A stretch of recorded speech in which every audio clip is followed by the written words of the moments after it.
Good morning बच्चों।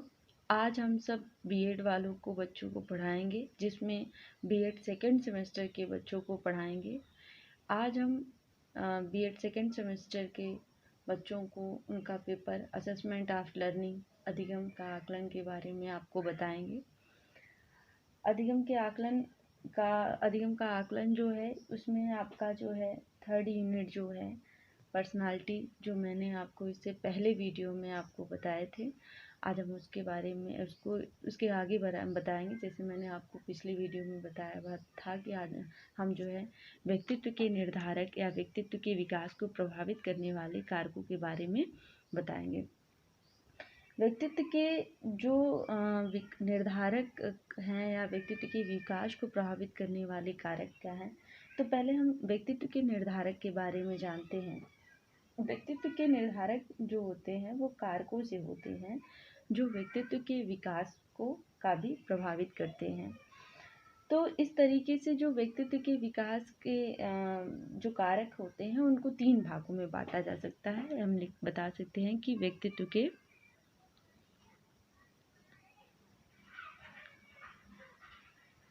के निर्धारक जो कारक हैं उसे हम 3 भागों में बांट सकते हैं। कितने भागों में? 3 भागों में बांटा जा सकता है या बांटा गया है, हम कह सकते हैं। तो जो ये 3 कारक कौन कौन से हैं, हम इसको बता देते हैं। तो हम पहला जो होता है वो क्या होता है, व्यक्तित्व के, हम पहले लिखते हैं व्यक्तित्व के निर्धारक। ठीक है, व्यक्तित्व के निर्धारक। इसको हमने कितने भागों में बांटा है? 3 भागों में। ठीक, हमारा ये 3 भाग कौन कौन से हैं? व्यक्तित्व के विकास के निर्धारक। आप इसको फिगर को ज़रूर बनाइएगा, क्योंकि ये एग्ज़ाम में हर साल पूछा जाता है और इसको एग्ज़ाम में आप ज़रूर इस फिगर के माध्यम से आप बताइएगा। अगर समय अभाव होगा तो भी आप पूरे फिगर के माध्यम से अपने क्वेश्चन का आंसर दे सकते हैं। तो पहला जो होता है वो हमारा जैविक कारक होता है। जो ये जैविक कारक, जिसे वो बायोलॉजिकल फैक्टर भी कहते हैं, ये जैविक कारक जो होते हैं, ये जो होते हैं ऐसे कारक जो होते हैं जिनका संबंध जो होता है व्यक्ति की आनुवंशिकता तथा हम कह सकते हैं जैविक प्रक्रियाओं से होता है। किससे होता है? आनुवंशिकता से तथा जैविक प्रक्रियाओं से होते हैं, जिसे हम जैविक कारक कह सकते हैं। ठीक है। दूसरा जो होता है वो हमारा होता है मनोवैज्ञानिक कारक।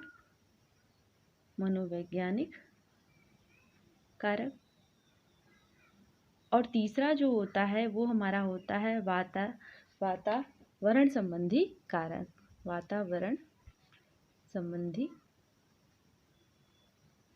कारक। ठीक, पहला जो हुआ ये हमारा जैविकी कारक हुआ, दूसरा जो हुआ वो मनोवैज्ञानिक कारक हुआ, तीसरा जो हुआ ये हुआ वातावरण संबंधी कारक। क्लियर हुआ कि व्यक्तित्व के निर्धारक के कारक कितने हैं? 3 हैं। कौन कौन सा है? जैविकी कारक, मनोवैज्ञानिक कारक और वातावरण संबंधी कारक। ठीक ना।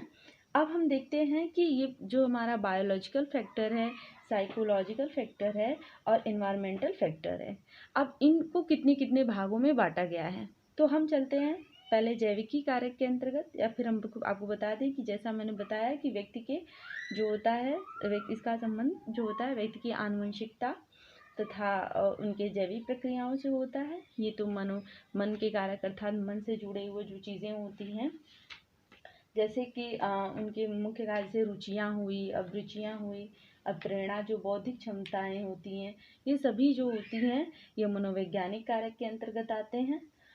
और तीसरा जो होता है वो वातावरण संबंधी कारक जो होता है, जो व्यक्ति जो होता है जन्म से लेकर या जन्म के बाद कह सकते हैं व्यक्ति का जो पालन पोषण होता है समाज अथवा संस्कृति से ही प्रभावित होता है। कोई भी व्यक्ति का जो होता है वो वातावरण के संबंधी ही वातावरण में ही होता है, जिससे कह सकते हैं इसे वातावरणीय संबंधी कारक भी कह सकते हैं, क्योंकि इसके अंतर्गत जो वातावरण संबंधी होता है वो हमारे सामाजिक कारक भी आते हैं, सांस्कृतिक कारक भी आते हैं, हमारा पास पड़ोस आता है, विद्यालयी प्रभाव, तो ये वातावरणीय संबंधी कारक हो जाते हैं। तो और हमारा जो जैविकी कारक है, पहले हम देखते हैं कि जैविकी कारक को कितने भागों में बांटा गया है। तो जैविकी कारक को 3 भागों में इधर बांटा गया है। जो तीन कारक जो होते हैं वो हमारे इस प्रकार हैं, ठीक है। पहला जो है अंतःस्रावी ग्रंथियां हैं, अंतःस्रावी ग्रंथियां। दूसरा जो है वो हमारा होता है शरीर रचना, क्या होती है, शरीर रचना। तीसरा जो होता है शारीरिक रसायन आता है, क्या आता है, शारीरिक रसायन, ठीक है। ये हमारा तीन कारक जैविकी कारक के अंतर्गत आते हैं। कौन कौन, अंतःस्रावी, शरीर रचना और शारीरिक रचना। और फिर यही जब हम आते हैं तो मनोवैज्ञानिक कारक को किसी भागों में नहीं बांटा गया है, क्योंकि इसमें बता दिए हैं रुचियाँ, अभिरुचियाँ, क्षमताएं आती हैं, जिसे मनोवैज्ञानिक कारक कहते हैं।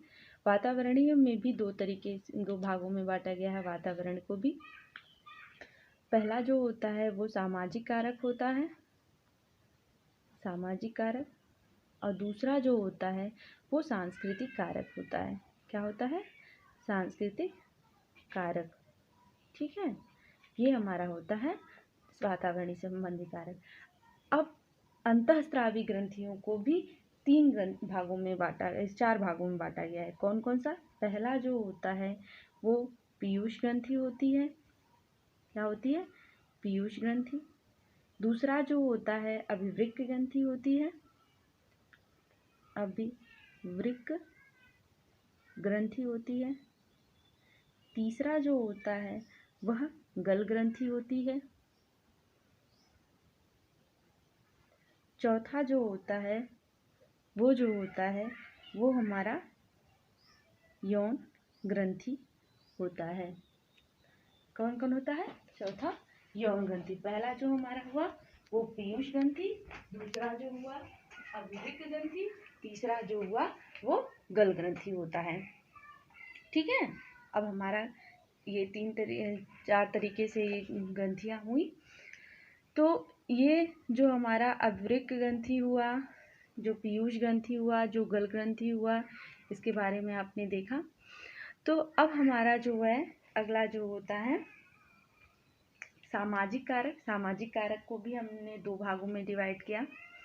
पहला जो होता है वो पास पड़ोस होता है, क्या होता है, पास पड़ोस। दूसरा जो होता है विद्यालयी प्रभाव, विद्यालयी प्रभाव, ठीक है।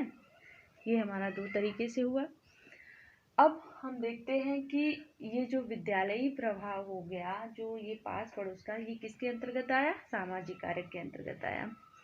तो अब हम चलते हैं कि जो हमारा पहला जो है हमारा जैविक कारक, जिसको बायोलॉजिकल फैक्टर कहते हैं, हम इसके बारे में बताते हैं।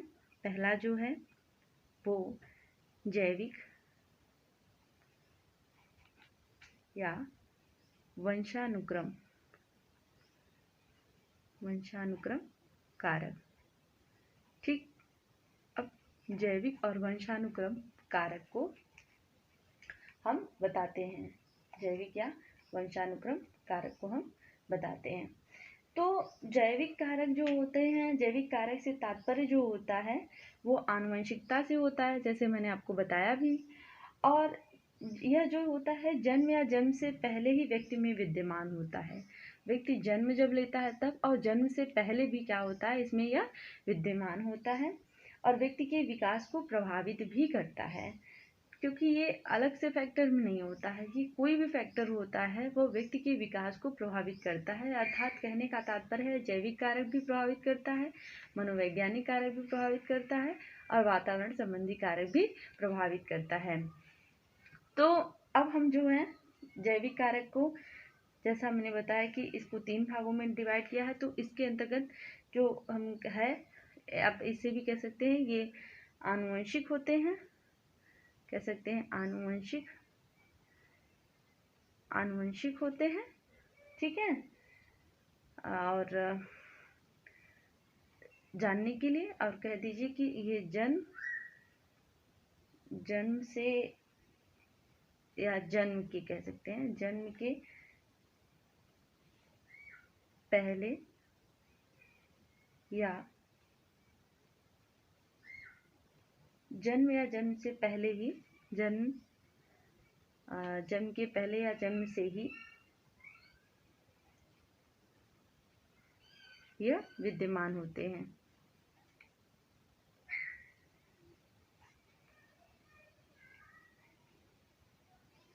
अब हमारा जो है इसमें पहला जो होता है वो हमारा क्या हो जाएगा, अंतःस्रावी ग्रंथियाँ। पहला जो होता है क्योंकि जैविक के अंतर्गत है तो इसलिए हमारा पहला जो होगा वह क्या होगा, अंतःस्रावी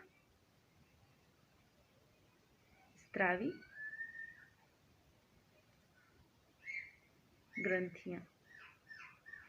ठीक है, अंतःस्रावी ग्रंथियाँ। अब अंतःस्रावी ग्रंथियाँ जो होती हैं इसमें होता है कि कभी कभी यह बहुत सक्रिय भी होती है, बहुत एक्टिव भी होती है और कभी पैसिव भी होती है। कहने का तात्पर्य है कि ये कभी कभी बहुत ज़्यादा व्यक्ति के अंदर बहुत प्रभावी भी होती है, बहुत ज़्यादा सक्रिय भी होती है, कभी कभी वो डल भी हो जाती है, अर्थात वो निष्क्रिय भी हो जाती है। कभी कभी व्यक्ति जो है उदास भी हो जाता है। इसके कारण जो होते हैं शरीर में कुछ ऐसे रासायनिक परिवर्तन होते हैं जिनका नियंत्रण कुछ ग्रंथियों पर होता है। इसके कारण कुछ ग्रंथियों के कारण जो होता है नियंत्रण होता है। जैसे कौन कौन सी ग्रंथियों पे नियंत्रण होता है इसका, पीयूष ग्रंथि पे होता है, अभिवृक्क ग्रंथि पे होता है, गल ग्रंथि पे होता है और यौन ग्रंथि में। तो अंतःस्रावी ग्रंथियों के बारे में बस आप यही जानिए जिसको हम कि ये जो होता है दोनों तरीके से हमारे अंदर विद्यमान होते हैं।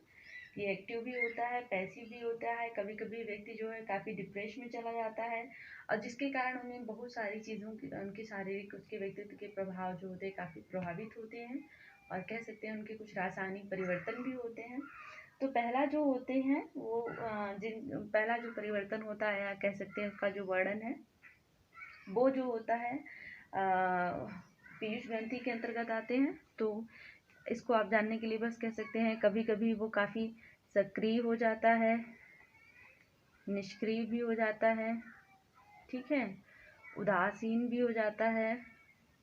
ये सब इसके क्या हैं जो है इसके कह सकते हैं कि इसके लक्षण हैं। तो इसमें जो होता है पहला जो अंतःस्रावी की ग्रंथियों के अंतर्गत आता है, पहला जो होता है वो होता है पीयूष ग्रंथि। क्या होता है, पीयूष ग्रंथि। ठीक है, ये पीयूष ग्रंथि जो है इसको पिट्यूटरी ग्लैंड भी कहते हैं। क्या कहते हैं इसको, ऐसे ऐसे कभी एग्जाम में टेट वोट में पूछता है कि पिट्यूटरी जो होता है, पिट्यूटरी जो होता है ग्लैंड, पिट्यूटरी ग्लैंड, इसको पिट्यूटरी ग्लैंड भी कहते हैं। इसका जो स्थान जो पिट्यूटरी ग्लैंड का स्थान जो होता है वो कहाँ होता है, वो मस्तिष्क में होता है। और ये कभी अधिक हार्मोन्स होने से, स्रावित होने से व्यक्ति की जो लंबाई, शरीर की लंबाई है वो अधिक भी होती है। कभी कभी व्यक्ति जो होता है वो बौना भी हो जाता है।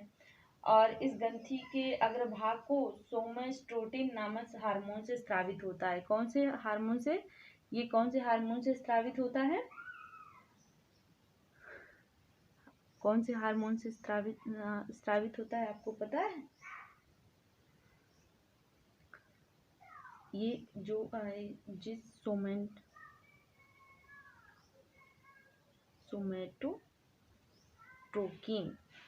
सोमेटोट्रोकिन नामक हार्मोन से जो है ये स्रावित होता है। कौन, पीयूषी पिट्यूटरी ग्लैंड में। आप कभी कभी क्वेश्चन पूछा जाता है पिट्यूटरी ग्लैंड में सोमेटोट्रोकिन नाम के जो होते हैं हार्मोन से ये स्रावित होता है। और इस हार्मोन्स को जैसे कि एड्रिनल ग्रंथि या कंठ ग्रंथि आदि में ये नियंत्रण अपने आप को करती है।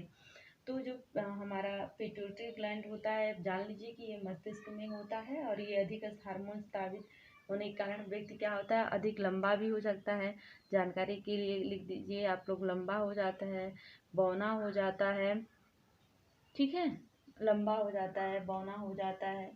ये जो होता है सोमेटोट्रोपिन नामक जो होता है हार्मोन से स्रावित होता है। दूसरा जो होता है वो हमारा क्या होता है, अभिवृक्क ग्रंथि। दूसरा जो होता है अभिवृक्क ग्रंथि होती है। ठीक है, ये अभिवृक्क ग्रंथि जो होती है इसका स्थान जो होता है किडनी के ऊपर होता है। कहाँ होता है, किडनी के ऊपर होता है, किडनी के ऊपर। कह सकते हैं किडनी के ऊपर, या फिर कह सकते हैं वृक्क के ऊपर होता है। इसके में जो होता है व्यक्ति की सामयिक स्थिति का नियंत्रण होता है। इसमें सामयिक स्थिति का नियंत्रण होता है। इसमें जो होता है भय, क्रोध, संवेग जो होते हैं, इसमें काफ़ी हार्मोन्स का महत्व होता है। इस हार्मोन्स को इमरजेंसी हार्मोन्स भी कहते हैं। क्या कहते हैं? Emergency hormones.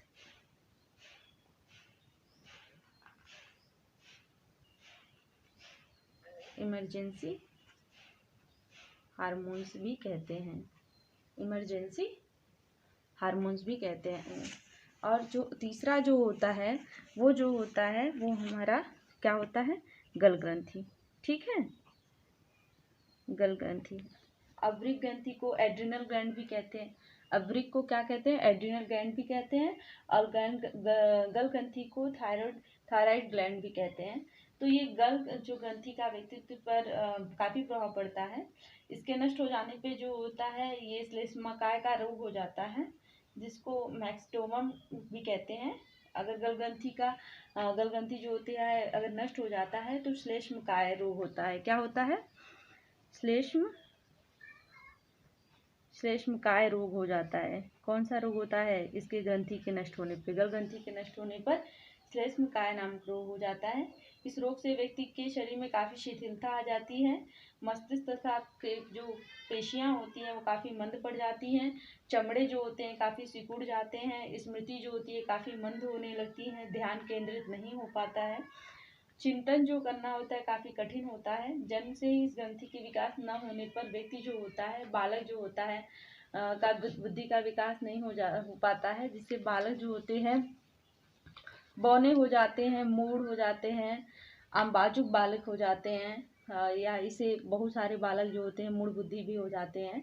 और इस ग्रंथि के बहुत अधिक ज़्यादा क्रियाशील होने पर जो होते हैं व्यक्ति में तनाव, अशांति, चिड़चिड़ा, चिंता सभी चीज़ें दिखाई देती हैं। शारीरिक में उनकी अस्थिरता दिखाई जाती है। और उनके विकास में कह सकते हैं बहुत लंबाई के विकास में तेज़ी दिखाई देती है।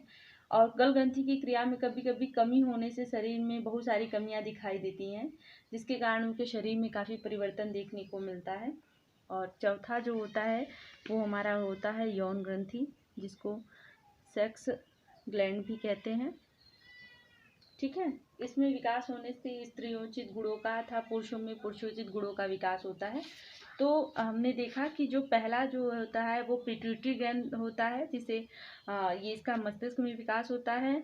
और दूसरा जो होता है एड्रिनल ग्रंथि होता है, जिसे अवृक ग्रंथि भी कहते हैं। इसमें संवेगों पर नियंत्रण होता है और इसको इमरजेंसी हार्मोन्स भी कहते हैं। तीसरा जो होता है वो थायराइड ग्लैंड होता है, जिसे गल ग्रंथि भी कहते हैं।